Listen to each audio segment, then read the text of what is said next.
ఓకేనమ్మా, శుభోదయం. మీరందరూ గత క్లాస్లో నేర్చుకున్నారు, సామాన్య సంశ్లిష్ట సంయుక్త వాక్యాలు నేర్చుకున్నారు, అసమాపక్రియ భేదాలు నేర్చుకున్నారు. మరి ఈరోజు మొత్తం మన తెలుగు గ్రామర్ మొత్తంలో చాలా సులువైనటువంటి గ్రామర్ అన్నమాట. అదేంటంటే కర్తరి కర్మణి వాక్యాలు. ఇది ఒక్కసారి మీరు విని మీరు ప్రయత్నం చేశారంటే ఇంకెప్పటికీ మర్చిపోరు, ఇంకా అలా ఉండిపోతుంది అన్నమాట బ్రెయిన్లో. ఓకే, కర్తరి కర్మణి వాక్యాలు.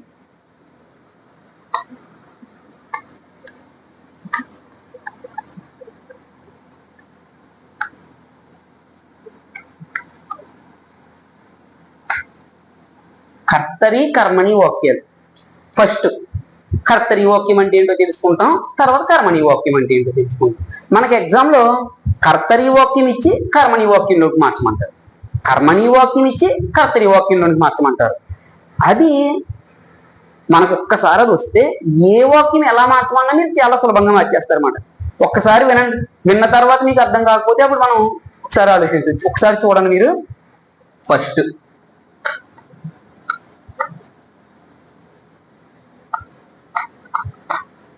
కర్తరి వాక్యం. ఇప్పుడు కర్తరి వాక్యం. కర్తరి వాక్యం అంటే కర్తను ప్రధానంగా చేసి చెప్పేటటువంటి వాక్యాన్ని కర్తరి వాక్యం అని అంటాం అన్నమాట. చూడండి ఒక్కసారి. కర్తను ప్రధానంగా చేసి చెప్పే వాక్యం. కర్తకే మెయిన్ ఇంపార్టెన్స్ ఉంటుంది అన్నమాట అండి. కర్తకు మెయిన్ ఇంపార్టెన్స్ ఉండేటటువంటి వాక్యాన్ని కర్తరి వాక్యం అని అంటాం అన్నమాట.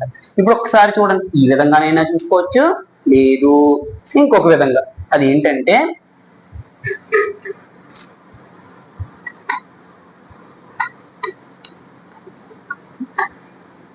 క్రియచే కర్త చెప్పబడునట్టి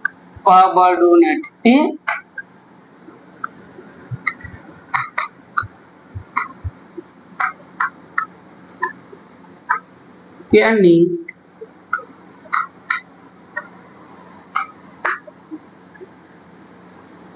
కర్తరి వాక్యం అని అంటారు. చూడండి ఒక్కసారి. క్రియచే కర్త చెప్పబడినట్టి వాక్యాన్ని కర్తరి వాక్యం అని అంటారు. లేదు, కర్తను ప్రధానంగా చేసి చెప్పే వాక్యాన్ని కర్తరి వాక్యము అని అంటారు అన్నమాట.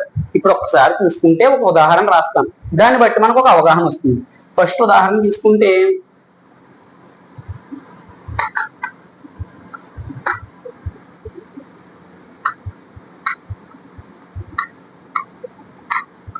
రాముడు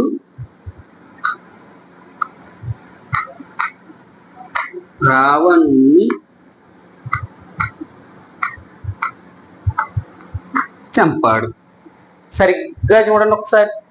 రాముడు రావణుణ్ణి చంపాడు. సరే, ఇక్కడ ఇందులో కర్త కర్మ క్రియ ఏంటో చూసుకోవాలి. ఫస్ట్ కర్త ఏంటంటే రాముడు, కర్మ ఏంటి రావణుణ్ణి, నెక్స్ట్ చంపాడు అనేది క్రియ. సరే, ఇప్పుడు చూడండి. రాముడు రావణుణ్ణి చంపాడు. ఎవరు చంపారు? రాముడు చంపాడు. అంటే రాముడు అనేది కర్త. ఇక్కడ కర్తనే కదా మనం ప్రధానంగా చేసి చెప్తున్నాం. రాముడే రావణుణ్ణి చంపాడు కాబట్టి ఈయన్నే రాముడినే హైలైట్ చేస్తున్నాం కాబట్టి కర్తకే ఎక్కువ ఇంపార్టెన్స్ ఇస్తున్నాం కాబట్టి కర్తరి వాక్యం అని అంటాం అన్నమాట. ఇంకొక విధంగా చూద్దాం కింద. క్రియచే కర్త చెప్పబడినట్టు వాక్యాన్ని చూడండి. క్రియ ఏంటి? చంపాడు.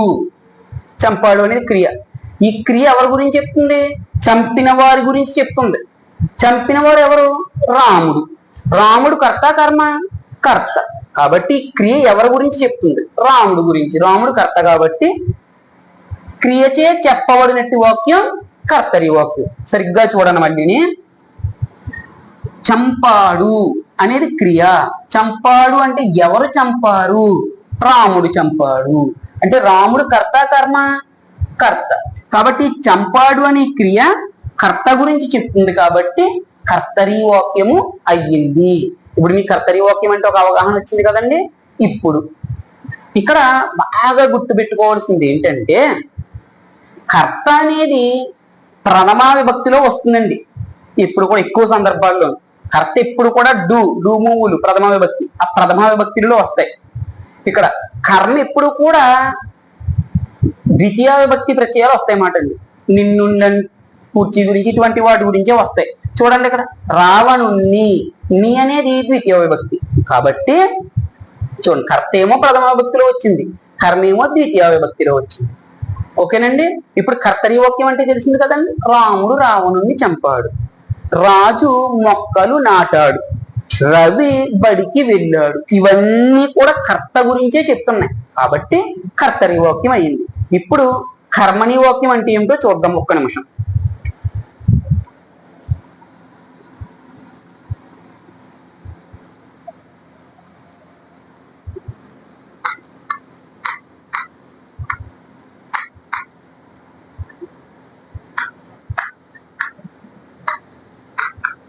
కర్మణి వాక్యం.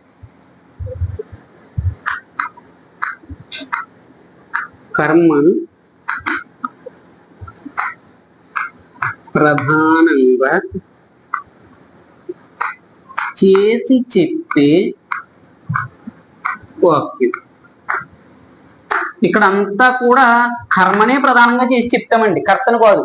కర్తరి వాక్యంలో కర్తను ప్రధానంగా చేసాం, కర్మణి వాక్యంలో కర్మను ప్రధానంగా చేసి చెప్తున్నాం. నెక్స్ట్ ఇంకొకటి, క్రియచే కర్మ చెప్పబడునట్టి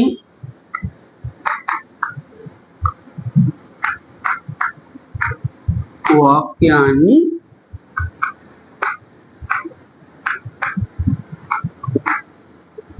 కర్మణి వాక్యం అని అంటన్నమాట. చూడండి ఒక్కసారి, కర్తచే ఇది క్రియచే కర్త చెప్పబడినట్టు వాక్యాన్ని ఏమో కర్తరి వాక్యం అని చెప్పాం. ఇక్కడ క్రియచే కర్మ చెప్పబడాలి. ఇక్కడ క్రియ ఎవరి గురించి చెప్పాలి? కర్మను గురించే చెప్పాలి. ఇక్కడ క్రియ ఏమో కర్తను గురించి చెప్పింది, ఇక్కడ క్రియ కర్మను గురించి చెప్పాలి. అది ఎలాగో ఒకసారి చూస్తే, ఉదాహరణ,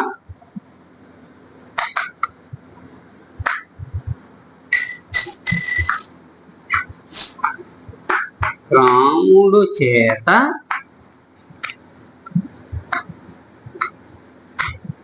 రావణుడు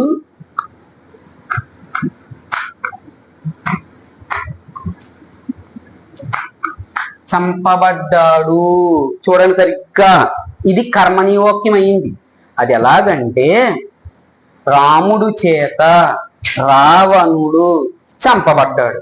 ఇక్కడ ఇందులో కర్త రాముడు, రావణుడు కర్మ, క్రియ చంపబడ్డాడు అనేది. ఇక్కడ దేనికి ఇంపార్టెన్స్ ఇస్తున్నాం? ఎవరు చంపబడ్డారు? రావణుడు చంపబడ్డాడు అంటే కర్మకి ఎక్కువ ఇంపార్టెన్స్ ఇస్తున్నాం కాబట్టి ఇది కర్మని వాక్యం అయింది. ఇంకొకటి చూడండి జాగ్రత్తగా, చంపబడ్డాడు అనేది క్రియ. ఈ క్రియ ఎవరి గురించి చెప్తుంది? చంపబడ్డాడు. ఎవరు చంపబడ్డారు? రావణుడు. రావణుడు అనేది కర్మ కాబట్టి ఈ క్రియ కర్మను గురించి చెప్తుంది కాబట్టి ఇది కర్మని వాక్యం అయ్యింది. ఓకేనండి. ఇంకొకసారి చూద్దాం. ఇక్కడ రాముడు చేత రావణుడు చంపబడ్డాడు. ఇక్కడ ఏమో రాముడు రావణుని చంపాడు, కర్తరి అయింది. కర్మణిలోకి మార్చినప్పటికీ రాముడు చేత రావణుడు చంపబడ్డాడు. ఎవరు చంపబడ్డారు? రావణుడు. రావణుడు అనేది కర్త, కర్మ కాబట్టి కర్మను గురించే చెప్తున్నాం కాబట్టి ఇది కర్మని వాక్యం అయింది. ఇక్కడ మనం కర్తరి వాక్యంలో కర్తకి ప్రథమ విభక్తి వస్తుందన్నాను, కర్మకి ద్వితీయ విభక్తి వస్తుందన్నాను. ఇక్కడకు వచ్చేసరికి కర్తకు తృతీయ విభక్తి ప్రత్యయాలు వస్తాయి, కర్మకు ప్రథమ విభక్తి ప్రత్యయాలు వస్తాయి. బాగా ఇంపార్టెంట్ గుర్తుపెట్టుకోవాల్సింది ఏంటంటే క్రియ. ఈ క్రియకు బడు అనేటటువంటి ధాతువు యాడ్ చేయబడుతుంది అన్నమాట. క్రియకు ఖచ్చితంగా ప్రతిసారి కర్మలో బడు, చంపబడ్డాడు, పాతబడింది, తినబడింది, ఇటువంటివన్నీ కూడా వస్తూ ఉంటాయి అన్నమాట. ఇప్పుడు ఒకసారి చూద్దాం. ఇంకొక ఉదాహరణ నేను ఒకటి అడుగుతున్నాను, మీరు దానికి కర్మని వాక్యం చెప్పండి. వాల్మీకి రామాయణాన్ని రచించాడు. సరిగ్గా చూడండి. వాల్మీకి రామాయణాన్ని రచించాడు. ఇది కర్తరి వాక్యం. కర్మణి వాక్యంలోకి మార్చండి. వాల్మీకి చేత రామాయణం రచింపబడింది. చూడండి, వాల్మీకి చేత రామాయణం రచింపబడింది. ఇంకొకటి, వ్యాసుడు భారతాన్ని రచించాడు. వ్యాసుడు చేత మహాభారతం రచింపబడింది. రవి భోజనం చేశాడు. రవి చేత భోజనం చేయబడింది. లత పాటలు పాడింది. లత చేత పాటలు పాడబడ్డాయి. రవి పుస్తకం రాశాడు. రవి చేత పుస్తకం రాయబడింది. ఇలా ఏదో ఒక వాక్యాన్ని తీసుకోండి, దాని కర్మని వాక్యాన్ని మార్చండి. చాలా సులభంగా వచ్చేస్తాయి మాట అండి. ఓకేనండి. కాబట్టి ఇప్పుడు మనం చెప్పుకున్నవన్నీ జాగ్రత్తగా మీరు ప్రాక్టీస్ చేసి డౌట్స్ ఏమన్నా ఉంటే కామెంట్స్ రూపంలో అడగండి. ఓకే.